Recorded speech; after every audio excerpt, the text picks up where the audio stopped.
hari ini kita berbicara tentang kok munafik ya.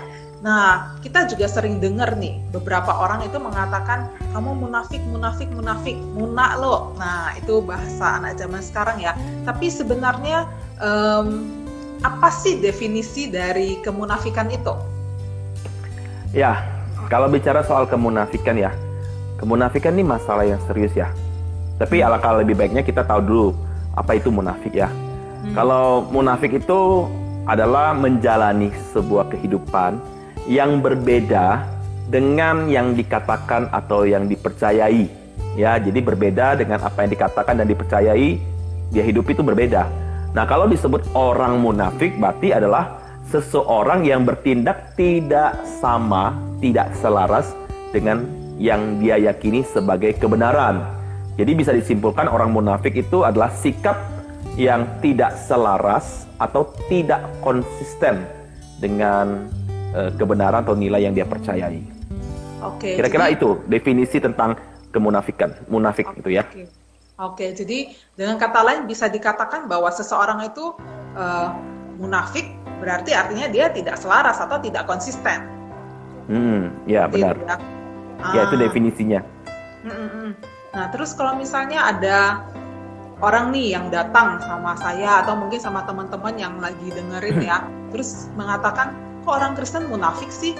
Nah, gimana kita menanggapinya? Nah, mungkin dia ini ya apakah pernah disakiti atau terluka dengan orang-orang Kristen yang katanya Kristen, tapi hidupnya kok nggak seperti itu. Nah, gimana kita menanggapinya, Bu Harvey? Nah, persoalan kemunafikan itu persoalan yang sulit ya. Persoalan yang tidak mudah. Namun, tak kala ada orang datang kepada kita, cerita ya, gue punya teman tuh, ya, sesama gereja, kok dia munak banget ya? Atau mungkin ada orang non-Kristen teman kita ya, kita kasih tahu yuk, percaya ke gereja yuk, percaya Tuhan Yesus yuk, terus dia bercerita, enggak mau karena apa? Aku lihat ada orang Kristen yang hidupnya hancur lebur, munafik dan lain sebagainya. Nah, saudara, kalau misalnya ada orang yang bertanya atau cerita hal itu kepada kita tentang kemunafikan orang Kristen, maka satu hal yang saya mau kita pelajari pada malam hari ini adalah bukan satu hal ya, tapi banyak hal yang kita bisa pelajari ya. Yang pertama adalah jangan menggampangkan pergumulan ini ya.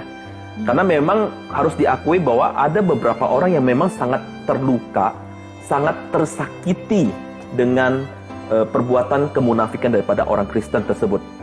Ya, jadi jangan menggampangkan atau memudahkan akan persoalan ataupun cerita mereka. Yang kedua adalah ketika ada orang cerita ya kita berempati dong, ya, berempati terhadap mereka, mendengarkan mereka tanpa mungkin kita defense dengan kita punya kekristenan, ya. Bahkan kita bisa mengucapkan terima kasih kepada mereka karena mereka jujur, terbuka, mau cerita kepada kita tentang pergumulan mereka melihat orang Kristen yang munafik. Bahkan saya dengar juga ada salah satu hamba Tuhan pernah menasihatkan demikian. Kita juga bisa mewakili orang tersebut, misalnya, gua mewakili ya teman yang Kristen itu yang mungkin menyakiti hatimu untuk minta maaf ya. Kita juga bisa seperti itu ya.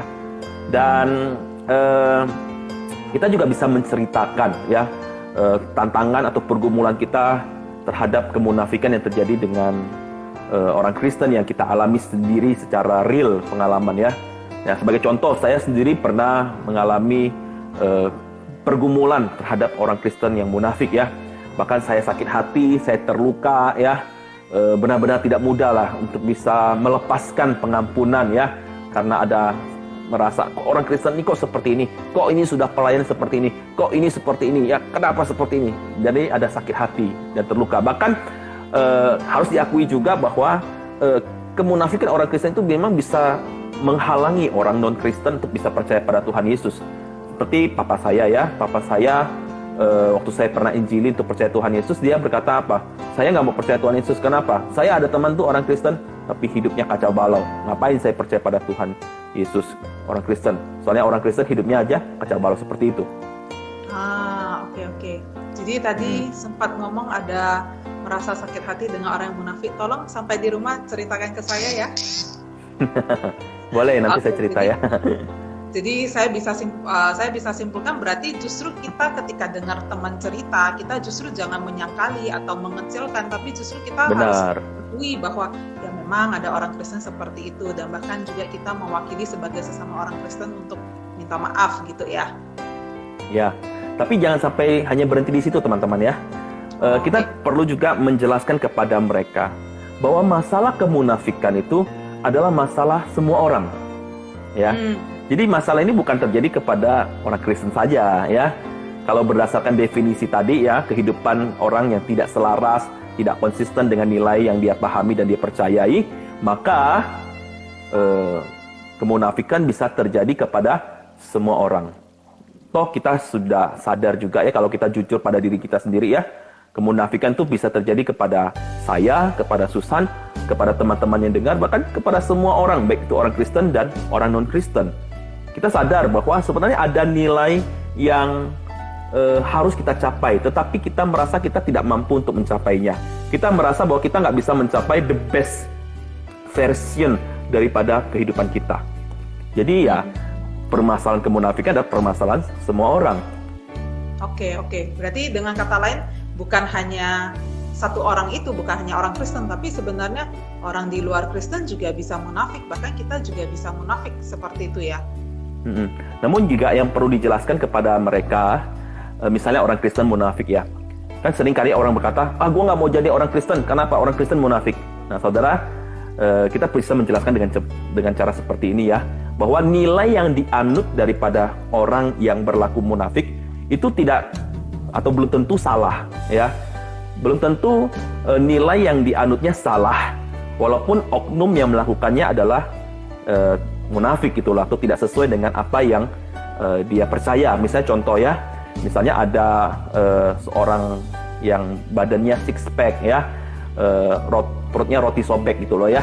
Dia jual apa? Jual obat pelangsing ya kepada orang ya. Pasti ini laku kan ya. Lalu suatu ketika orang yang berotot ini sakit, terus dia minta temannya untuk jual. Nah, temannya yang jual obat ini badannya gemuk ya, lebih gemuk daripada saya lah ya. Ya, lebih gemuk daripada saya. Kira-kira apa yang salah dengan obatnya? Apakah obatnya lalu tiba-tiba tidak berkhasiat lagi? Nah, nggak ada yang salah dengan obatnya, benar ya. Tapi orang yang jual itu mungkin nggak laku ya. Jadi artinya apa?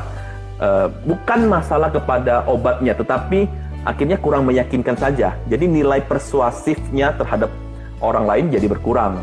Jadi kalau misalnya ada orang Kristen yang munafik ya, itu bukan nilai atau misalnya pengajaran firman yang salah ya, tetapi oknumnya yang nggak benar gitu loh ya.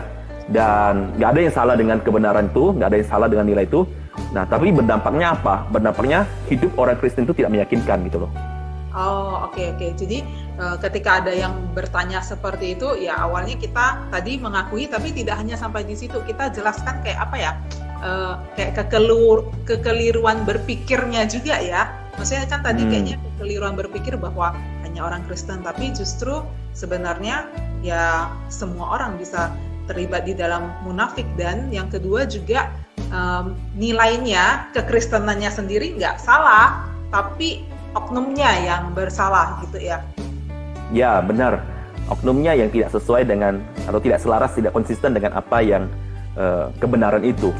Bahkan juga ada kekeliruan logika yang biasanya sering muncul ya. Misalnya ada pertanyaan-pertanyaan klasik seperti ini. Nggak tahu Susan pernah nggak dapat pertanyaan seperti ini. Misalnya ada orang bertanya, gue nggak mau jadi orang Kristen. Kenapa? Jadi orang Kristen ya. Soalnya apa? Gue lihat orang Kristen ya, itu hidupnya tidak lebih baik dibandingkan dengan orang non-Kristen. Bahkan saya temukan apa? Ada orang Kristen itu buruk sekali hidupnya. Tapi teman-temanku yang non-Kristen baik-baik aja tuh, ya. Nggak tahu ya, Susan pernah nggak dapat pertanyaan seperti itu? Seringnya dengar, orang Kristen dengan orang non-Kristen sama aja, nggak ada bedanya, tetap lakukan kejahatan. Jadi itu akhirnya buat orang jadi males percaya Yesus. Nah, biasanya banyak tantangan di situ sih, benar sih memang. Nah, ini pertanyaan klasik ya. Saya sering kali bertemu dengan orang, nginjilin orang, selalu dapat pertanyaan demikian ya. Bahkan dari pihak keluarga saya juga ngomong seperti itu ya. Nah, tetapi ini secara logika keliru ya. Mengapa? Pertama, orang yang berkata, kayaknya gue lihat orang Kristen kok nggak benar hidupnya, orang non-Kristen lebih banyak tuh hidupnya lebih benar dibandingkan orang Kristen ya. Nah, kalau misalnya seperti itu, ya kita bisa tanyakan sih, tapi tanyakan dengan apa? Dengan penuh kasih lah ya. Kita tanyakan, apakah pemahaman itu, keyakinan itu berdasarkan misalnya sudah pernah bertanya kepada semua orang Kristen kah? Atau pernah dapat survei kepada semua orang Kristen bahwa orang Kristen hidupnya seperti itu kah? Ya, sebab pernyataan-pernyataan tersebut adalah pernyataan apa? Kesalahan dalam hal mengeneralisasi. Dan ini tidak tepat, tidak baik. Sebab kenapa? Ya, kita harus akui bahwa memang ada orang Kristen yang nggak baik sih. Tapi bukan berarti semua orang Kristen tidak baik ya. Sebab ada juga orang Kristen yang hidupnya sangat-sangat baik ya. Orang Kristen yang hidupnya sungguh-sungguh sangat cinta Tuhan. Dan juga nggak bisa mengatakan bahwa orang non-Kristen lebih baik ya daripada orang Kristen. Kenapa? Ada orang non-Kristen yang hidupnya hancur lebur, kacau balau ya, sangsut ya hidupnya lah ya. Nah, ini ada yang terjadi, fakta realita yang terjadi ya.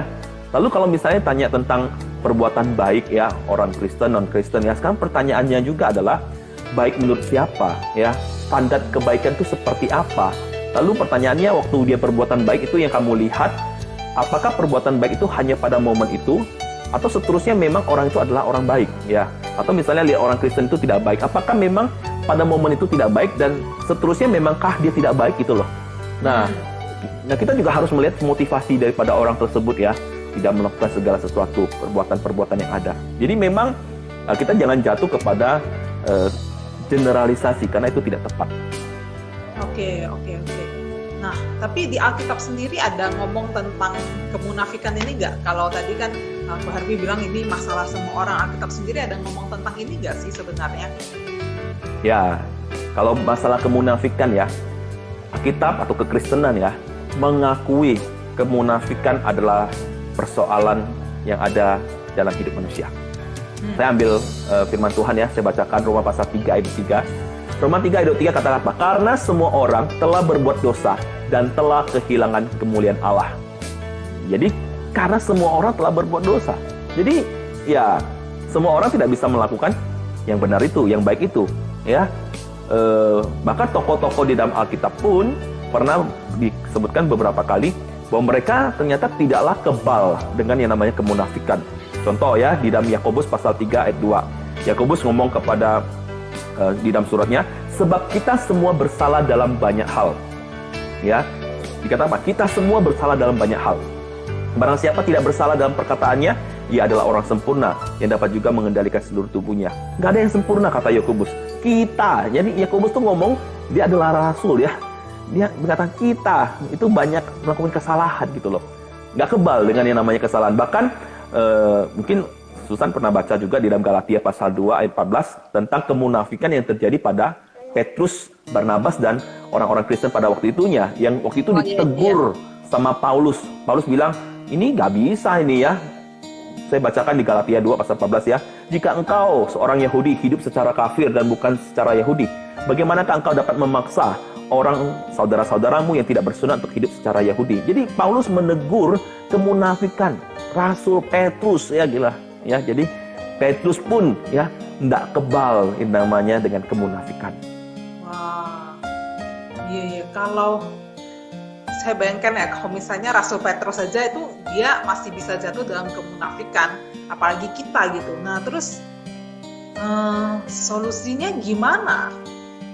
Nah, saudara, ketika kita tahu ya bahwa kita ini tidak kebal dengan kemunafikan, semua orang bisa munafik. Bahkan tokoh-tokoh di dalam Alkitab pun tidak kebal dengan kemunafikan. Tapi justru disinilah kita bisa melihat kepada apa yang diajarkan di dalam kekristenan. Alkitab sangat memberikan satu hal yang mencerahkan pandangan kita, bahwa justru karena kesadaran akan kemunafikan inilah yang mengarahkan kita untuk melihat kepada Tuhan. Melihat kepada Tuhan dalam arti begini ya. Kita mungkin coba bertanya ya, kenapa ya? Kok bisa di dalam benak kita, pikiran kita bisa menilai ini orang munafik? Bukankah ketika kita menilai orang ini munafik, berarti kan sebenarnya ada nilai moral atau nilai etika yang seharusnya dilakukan oleh orang tersebut. Bahkan kita mengkritik bahwa ini orang nggak benar melakukan perbuatan baiknya. Nah, kenapa kita bisa memberikan penilaian standar yang demikian? Lagi pula kita juga mengakui bahwa kita juga tahu ada yang benar, tetapi kita nggak mampu melakukannya. Jadi disinilah yang mengarahkan kepada kita bahwa kita ini manusia ini tidak berdaya.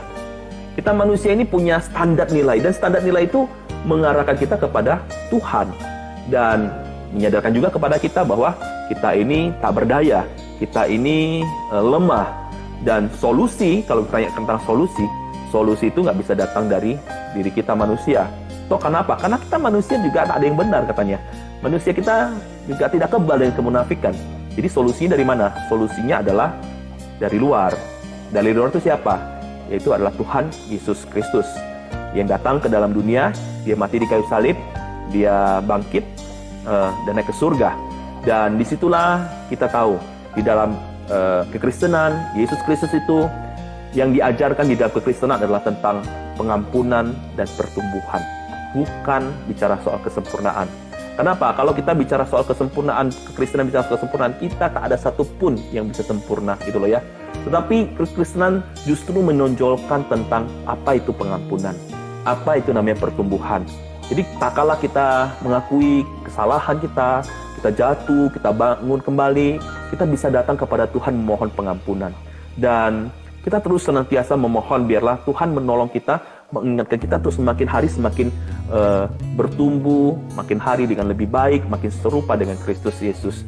Dan solusinya kalau misalnya tentang kemunafikan, maka kita butuh Kristus sebagai juru selamat. Kalau dibilang solusinya bagaimana? Datang pada Kristus sih. Kita justru itu menyadarkan kita untuk semakin mengakui bahwa kita butuh Kristus dalam hidup kita. Wow. Berarti kalau seperti itu, semua orang tanpa terkecuali, kan dengan definisinya kemunafikan yang tadi ya, berarti semua orang tanpa terkecuali itu ya munafik berarti. Ya, kalau berdasarkan definisi tadi bahwa orang itu tidak melakukan sesuai dengan apa yang dia percaya, nilai-nilai kebenaran yang dia ikuti, atau tidak konsisten, tidak selaras, ya kita harus mengakui kita semua munafik. Tapi saya mau jelaskan seperti ini ya. Ada bedanya kemunafikan yang terjadi dengan kita dengan kemunafikan orang lain yang kita kesel banget dengan kemunafikan orang itu. Ya, saya ambil contoh ya. Tak kala kita tahu nilai kebenaran itu adalah seperti ini. Dan hidup kita tuh seperti ini. Kita jadi ada split ya. Ada split antara nilai dan kehidupan kita. Split itu ada gap ya, ada gap ya. Jadi orang yang munafik yang hidupnya nyebelin itu adalah dia itu tidak mau menjalani kehidupan yang bertumbuh gitu. Dia tetap tinggal di dalam perbuatannya. Ya dia bisa ngomong aja tentang itu kekristenan lah, tentang hal baik lah semuanya, tapi dia hidupnya tidak mau mengalami pertumbuhan atau istilahnya tidak mau dikuasai oleh firman yang dia percaya itu. Ya kalau kita lihat kan nilai kan adalah firman Tuhan ya. Jadi kalau misalnya bedanya kita dengan mereka adalah kita itu kan kekristenan bicara soal pertumbuhan. Artinya apa?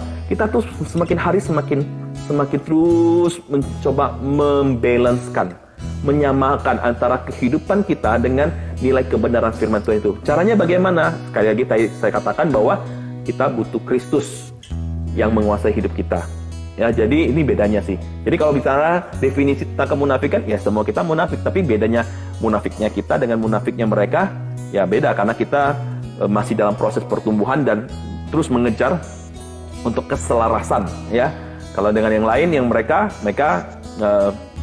tidak mau membiarkan firman Tuhan itu menguasai hidup mereka. Akhirnya apa? Mereka tetap tinggal di dalam dosa mereka. Di dalam ketidaktahuan mereka, mereka tetap tinggal itu ya. Mereka tidak mau mencari Tuhan. Bisa jadi terjadi orang Kristen demikian gitu loh ya. Orang Kristen KTP misalnya, orang Kristen yang sudah tahu kebenaran tapi nggak mau melakukannya. Ada juga seperti itu. Kenapa? Nggak membiarkan firman Tuhan itu atau Kristus itu menguasai hidup kita. Nah, saya teringat ya, perkataannya demikian. Kita ini bukan tidak tahu yang benar ya. Ya, tapi kita tidak mampu melakukan yang benar. Oleh karena itu, memang kita butuh Kristus dan firman-Nya. Nah, itu Berarti sebenarnya jawaban dari saya.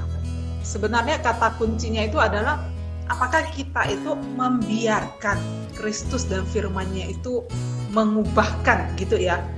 Ada orang Benar. yang cuman ya hanya dengar, tapi Senin sampai Sabtunya ya udah hidupnya seperti orang yang tidak dengar firman Tuhan. Tapi mungkin ada satu orang lagi yang dengar dan ya dia terus berusaha, dia membiarkan dirinya untuk disentuh oleh firman, diubahkan oleh firman. Jadi akhirnya dia bisa, itu tadi gap yang Ko Harvey bilang itu bisa semakin dikecilkan. Perkecil. Gitu Ya, Berarti benar-benar. kata kuncinya itu membiarkan itu ya, membiarkan firman itu mengubahkan kita gitu ya. Benar-benar. Tapi bisa nggak sih ada orang yang kayak dia nggak sadar gitu kalau dia itu udah bertindak munafik gitu? Ya, sadar, bisa jadi terjadi ya orang yang tidak sadar bahwa dia munafik ya. Karena Alkitab mengatakan ada orang-orang yang terbelenggu dengan dosa, mata hatinya tertutup dengan dosa ya. Jadi dia tidak tahu apa yang dia lakukan. Ya seperti Yesus katakan ya, Yesus berdoa kepada orang Farisi ya, yang menyalibkan mereka ya, ampunilah mereka sebab mereka tidak tahu apa yang mereka perbuat ya. Jadi ada yang seperti itu ya. Bahkan yang kedua adalah ada orang yang tahu tapi memang sengaja nggak mau lakukan itu. Makanya saya tadi katakan kekerasan hati dia, kebenaran itu disampaikan ke mereka, namun dia mengeraskan hati dan tidak membiarkan kebenaran itu menguasai mereka. Jadi bisa jadi di dalam hari-hari yang dilakukan, yang sangat memprihatinkan adalah ngomongnya bagus sekali tentang kekristenan, baik sekali ya, tapi hidupnya kacau balau ya. Ya, hidupnya pergaulannya sangat kristiani ya, tetapi kehidupannya duniawi. Nggak boleh gitulah ya. Harusnya kehidupan kita memang duniawi, tapi pergaulan kita duniawi misalnya, tapi kehidupan kita kristiani ya. Ya. Oke. Ya jadi Kita jelas bisa, ya tadi ya. Ya, jadi kita bergaul dengan orang-orang dunia, tapi tetap kita jadi kehidupan kita kristiani di mereka ya. Jangan kita kehidupannya kristiani tapi kehidupan kita duniawi gitu loh. Jangan pergaulan kita. Ya, pergaulan kita kristiani tapi kehidupan kita duniawi. Nggak boleh. Ya harusnya apa? Pergaulan kita duniawi tapi hidup kita kristiani gitu loh. Ya kebalik tadi. Oke, jangan sampai terbalik-balik ya. Tapi intinya mungkin bisa dikatakan bahwa kita ini harus jadi teladan, harus jadi terang, harus jadi garam bagi orang-orang supaya ya mereka itu merasakan bahwa ini kehidupan orang Kristen yang berbeda, walaupun kita tetap jadi temannya mereka gitu ya, kira-kira ya. Ya kita berusaha lah ya, karena memang kita nggak mampu, tapi kita ada Kristus yang akan menolong kita. Iya. Memang ini satu pergumulan yang sulit ya, karena apalagi tadi Ko Harvey bilang secara definisi artinya ya kita semua dalam berbagai aspek itu ya bisa jadi munafik sih. Teman-teman kalau misalnya ada pertanyaan yang mau disampaikan ke Ko Harvey silakan diketikkan ya di kolom komentar, nanti kita bisa tanyakan. Dan by the way ini adalah kali pertama Ko Harvey jadi narasumber di IG Live PPAW. Jadi kalian silahkan masukkan pertanyaan-pertanyaan di kolom komentar dan kita akan coba jawab bersama seperti itu. Nah, sebenarnya pengen jadi narasumber, cuma bingung siapa yang hostnya. Akhirnya untung saya Susan mau ya jadi hostnya ya. Jadi narasumbernya sekali-sekali Ko Harvey lah ya. Iya. Nah, jadi kalau misalnya ada pertanyaan, kenapa ya kira-kira seseorang itu bisa jadi munafik? Apakah karena itu mungkin, apakah ada kayak unsur psikologi juga atau gimana? Saya pernah bikin kutipan ya, kutipan di IG ya. Pertama karena ada orang yang takut dikritik ya. Jadi ada juga orang yang mengharapkan pengakuan ya.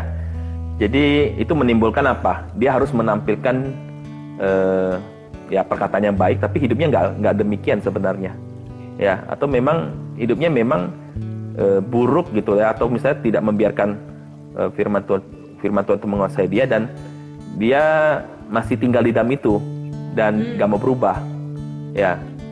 Karena apa? Tekanan sosial, ya. Misalnya contoh pergaulan, ya. Misalnya ini yang sering terjadi dengan anak muda, ya. Misalnya kalau dia hari Minggu ke gereja, hari Senin Selasa dia gaul sama teman-temannya kan. Terus teman-temannya bilang apa? Kritik dia lah, ya. Jadi pendeta lu ya, ke gereja hari Minggu ya. Hari Senin, hari Selasa lu gaul sama kita gitu loh ya, misalnya kan. Sok pendetaan lu, sok-sokan suci lu ya. Gaul sama kita mah fun-fun aja lah ya. Akhirnya apa? Karena tekanan, kita takut kehilangan teman, kita takut dikritik. Artinya apa? Ya udah, kita mengikuti gaya hidup itu ya, duniawi itu ya. Ya. Nah, itu yang bisa terjadi sih. Tekanan sosial ya. Tapi kalau Cik Susan sendiri gimana? Kan Cik Susan kan konselor ya. Gimana? Mungkin bisa menambahkan. Kok jadi saya yang jadi narasumber? Ya. Jadi bisa dikatakan mungkin boleh menambahkan dari sisi psikologi lah. Jadi bisa dikatakan bahwa sebenarnya orang tadi itu masih punya istilahnya kebutuhan yang tidak terpenuhi ya. Maksudnya kan tadi butuh diakui, butuh ada teman, dan akhirnya dia nggak bisa melawan itu, dan justru dia kalah dengan tekanan sosial, sehingga akhirnya dia kayak bermuka dua, jadi munafik seperti itu untuk mendapatkan penerimaan itu ya. Benar. Dan percayalah, sikap yang seperti itu menyiksa. Artinya kita hidupnya dalam kemunafikan ya. Itu benar. Menyiksa banget gitu loh. Kita belajar harus otentik ya. Otentik itu memberikan kelepasan bagi kita. Namun ketika kita hidup dalam kemunafikan yang saya maksud adalah kemunafikan yang memang kita tahu benar itu, tapi kita nggak mau lakukan. Sebenarnya itu kita mendukakan Roh Kudus yang ada dalam diri kita, yang mungkin tiap hari menegur kita, dan itu menyakitkan loh. Kita merasa diri kita nggak layak, nggak pantas. Mungkin waktu kita mau melayani, kita jadinya akhirnya udahlah, nggak usah pelayanan dan lain sebagainya. Kenapa? Karena inilah. Jadi masalahnya bukan kepada apa? Bukan kepada kekristenannya, tapi kepada diri kita. Kenapa kita mengisi misalnya ya, kalau dalam kondisi sosial kita ya, tekanan-tekanan dari orang sekitar kita, kenapa kita mengisi penerimaan itu dari orang lain? Kenapa kita tidak mendapatkan penerimaan yang sebenarnya sudah Tuhan sediakan di dalam kasih Kristus Yesus yang telah mati berkorban di kayu salib untuk kita? Toh inilah yang paling penting ya. Kita nggak bisa memuaskan hasrat hati kita yang terdalam dengan mendapatkan penerimaan daripada manusia. Hanya penerimaan Kristus yang bisa memuaskan kita. Iya. Dan saya juga tiba-tiba teringat satu ini sih. Maksudnya kan selama yang dari tadi kita bicarakan kan mungkin ada orang lain yang melihat orang Kristen yang kok munafik gitu, dan dia nggak bisa terima. Nah, apakah kalau yang ini juga termasuk ketika dia mungkin ya melayani Tuhan? Jadi bukan orang lain yang melihat, tapi dia sendiri. Dia melayani Tuhan, tetapi dia sendiri sadar bahwa ini ada dosa yang membelenggu, dan ya dia masih suka melakukan seperti itu. Misalnya, contohnya mungkin yang paling dekat dengan anak muda ya, masturbasi kah, pornografi kah, atau misalnya iri hati kah, melihat Instagram, media sosial orang seperti itu. Nah, itu termasuk nggak di dalam kemunafikan itu? Jadi dia punya dosa dan itu masih dia lakukan gitu, tapi orang lain nggak tahu. Ya, itu kemunafikan yang tidak kelihatan ya. Kemunafikan yang tidak kelihatan ya. Karena kan dia nggak ngata, kecuali dia kelihatan tuh misalnya jangan ya bermasturbasi, jangan ya berpornografi ya. Dia ngajarkan itu ya. Tapi akhirnya dia sendiri hidupnya seperti itu ya. Nah, tapi itu tetap salah walaupun kamu tidak mengajarkan, tidak bilang kepada orang lain, tapi kamu melakukannya, sebenarnya itu tetap salah, dosa ya. Dan itu sudah sebenarnya kemunafikan, karena kekristenan ngajar itu nggak sih gitu loh. Nilai-nilai kebenaran firman Tuhan seperti itu nggak sih? Nah, kamu nggak lakukan itu, kamu nggak selaras, kamu nggak konsisten. Nah, itu sebenarnya adalah kemunafikan. Jadi tadi seperti saya katakan, kenapa saya ambil kutip ayat firman Tuhan Roma pasal 3 ayat 3 ya. yang mengatakan bahwa karena semua orang telah berbuat dosa. Inilah sebenarnya kemunafikan kita. Kita nggak bisa tuh mencapai standar nilai moral yang seharusnya, kebenaran yang seharusnya, karena kita manusia berdosa. Nah, tetapi saya izinkan kalau saya memberikan tips ya bagi teman-teman yang mungkin merasa, misalnya kayak perbuatan-perbuatan dosa-dosa yang tadi disebutkan Yesusan, yang teman-teman rasakan, gua kok munafik ya seperti itu ya, kok gua kayak gitu ya. Teman-teman, satu hal yang teman-teman harus jalani ya, kalau saya boleh tips ya. Yang pertama, teman-teman harus akui kalau teman-teman salah. Ya, jangan sampai kita berjalan tanpa merasa salah, gitu loh. Yang kedua, saudara harus minta pertolongan. Ya, mungkin ada katakan, minta tolong sama siapa? Sama Tuhan udah cukup belum? Yes, sama Tuhan cukup. Bisa minta tolong untuk dia. Tapi Tuhan juga memberikan orang-orang lain untuk menolong kita. Siapa itu? Teman-teman baik kita, mungkin yang tidak ember lah. Kita pilihnya nggak ember dong ya, harusnya ya. Yang nggak gosipin kita. Ataupun mungkin kakak-kakak rohani, ya, hamba Tuhan.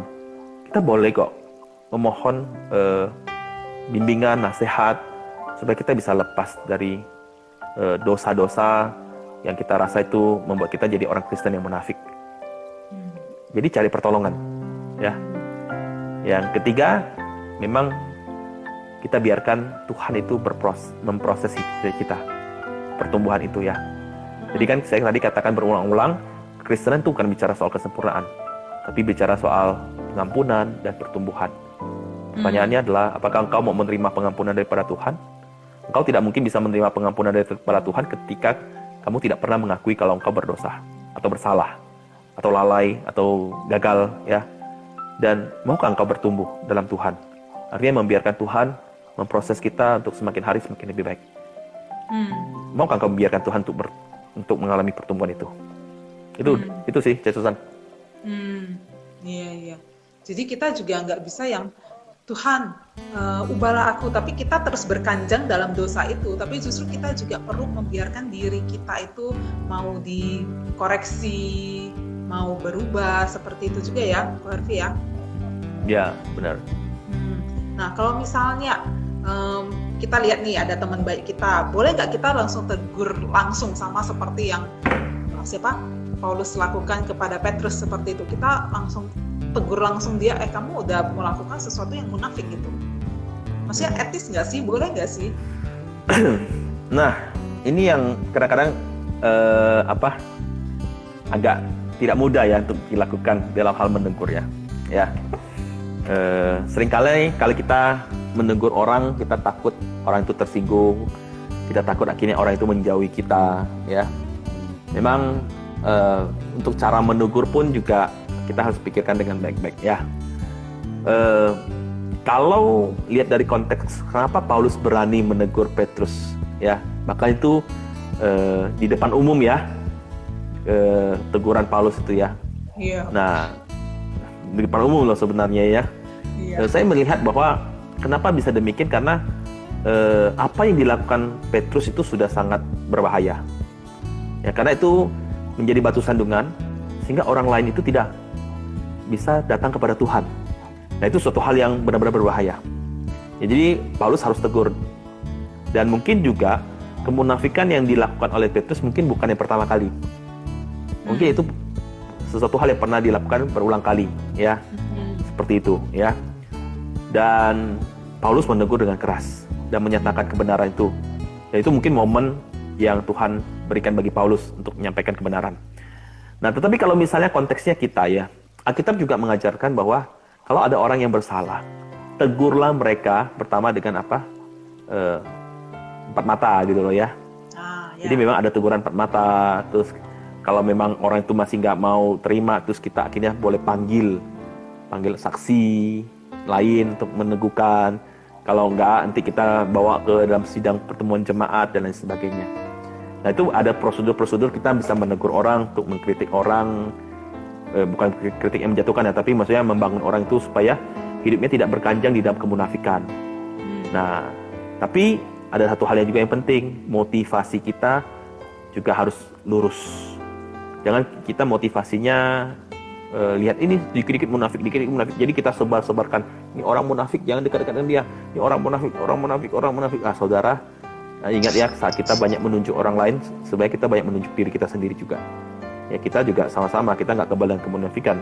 Kalau kita memang menegur orang, ya bukan berarti kita lebih baik daripada orang itu.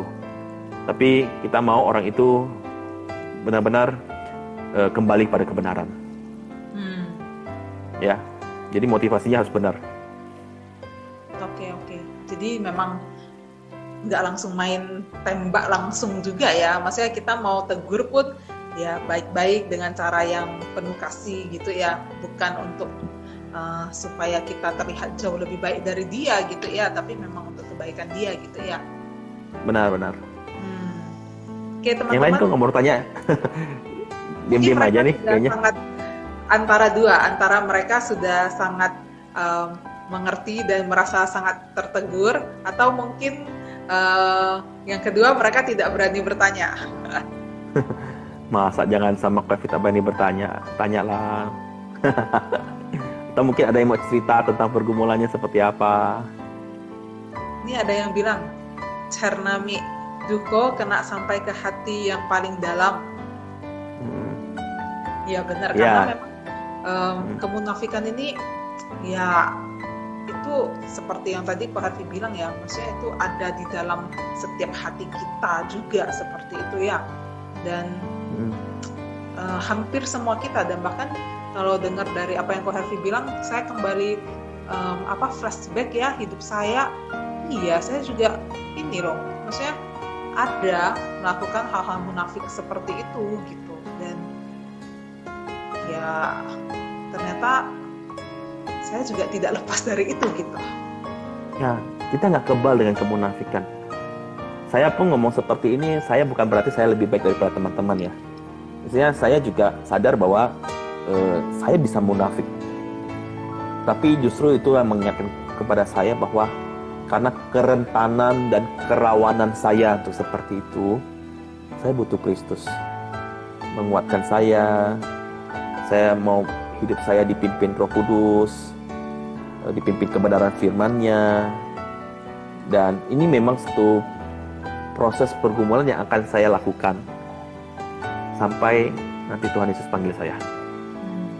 Nah, ini menurut saya poin yang menarik ya, karena justru ada teman-teman mungkin ya, yang bahkan dulu saya juga ketika bergumul dengan dosa, dan dosa ini nggak diketahui orang, saya kan melayani, tapi saya masih tetap berbuat dosa, kan saya munafik. Nah, justru yang seperti ini justru kadang membuat kita itu lebih jauh dari Tuhan. Justru kita lari daripada Tuhan. Tapi tadi Pak Harfi sampaikan poin yang menarik, justru ketika itu terjadi, kita harus segera datang pada Tuhan, sadari bahwa ya kita ini manusia yang terbatas gitu loh, dan justru kita harus semakin cepat-cepat lari kepada Tuhan gitu ya. Meminta pertolongan dia gitu. Sebab kalau kita tahu kita berdosa, kita jangan, ini saya banyak ketemu orang, ada orang yang ngomong sama saya ya, saya kok merasa berdiri berdosa, saya berdosa, ya udahlah gue nggak mau ibadah, gue merasa dosa gue terlalu berat sehingga gue malu ketemu Tuhan ya. Nah, saudara, ini pertanyaan yang sering, ataupun saya statement yang sering saya dengar dari anak-anak muda ya. Gue udah melakukan dosa, gue udah salah, gue udah nggak bener, gue nggak malu di hadapan Tuhan, gue nggak berani. Ya, saudara, sebelum kamu melakukan perbuatan-perbuatan dosa itu, emangnya kamu orang baik gitu loh, gitu loh ya.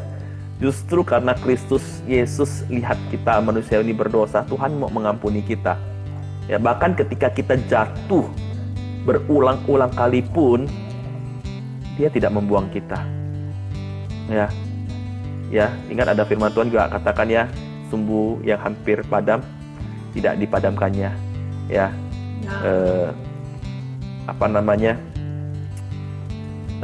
yang hampir patah tidak, bulu yang terkulai tidak dipatahkannya. Ya. Ya benar. Oke, jadi ya itu yang kita harus imani, bahwa kasih Tuhan tuh begitu besar. Justru ketika kita menyadari diri kita berdosa, justru kita harus datang kepada Tuhan, mohon kepada Tuhan, Tuhan, gue berdosa nih, gue berdosa. Bukan lari, Kalau kamu lari dari Tuhan, kamu akan dapatkan pengampunan dari siapa? Iya, benar. Ya. Justru ketika kamu lari, kamu justru semakin mendukakan hati Tuhan. Datang kembali sama Tuhan. Dan justru itu momen bagi kita untuk membiarkan diri kembali untuk diubahkan, dikoreksi, dibersihkan oleh firman Tuhan itu ya. Benar-benar.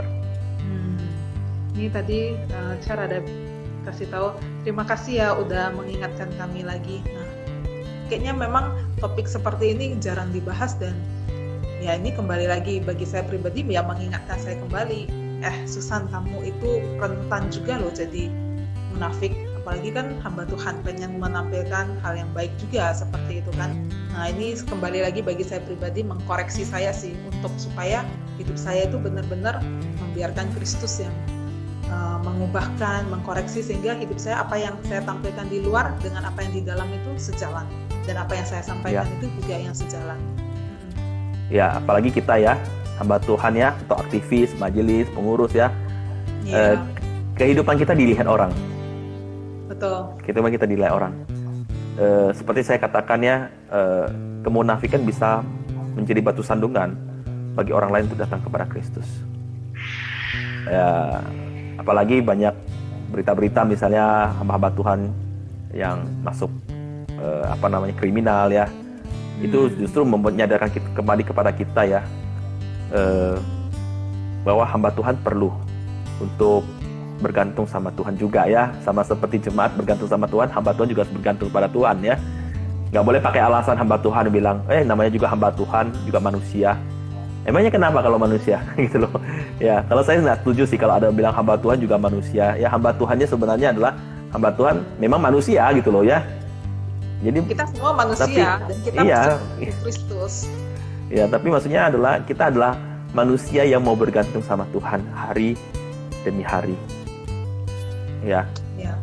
Dan kira Tuhan tolong kita juga hamba Tuhan, pelayan, aktivis, jemaat ya, agar semakin menyadari bahwa kita nggak bisa lepas daripada Tuhan. Iya. Ya, gitu sih. Oke. Ko Harvey ada closing statement untuk menutup ini semua? Kalau nggak ada yang tanya lagi, saya closing statement. Teman-teman, kemunafikan itu bisa terjadi kepada semua orang. Kemunafikan itu masalah serius. Kita semua nggak kebal dengan yang namanya kemunafikan. Tapi kabar baiknya untuk kita semua adalah Kristus sudah mati untuk kita. Kristus sudah bangkit, dia naik ke surga. Dia memberikan anugerah yang begitu besar bagi kita. Dan disitulah kita tahu di dalam salib Kristus ada pengampunan tersedia bagi kita. Yang lemah, yang tidak berdaya, yang sering gagal ini. Namun, walaupun demikian, marilah kita terus memohon kepada Kristus, Sang Juru Selamat kekasih hati kita, untuk mau berkata kepada Tuhan, Tuhan, aku mau bertumbuh semakin serupa Engkau.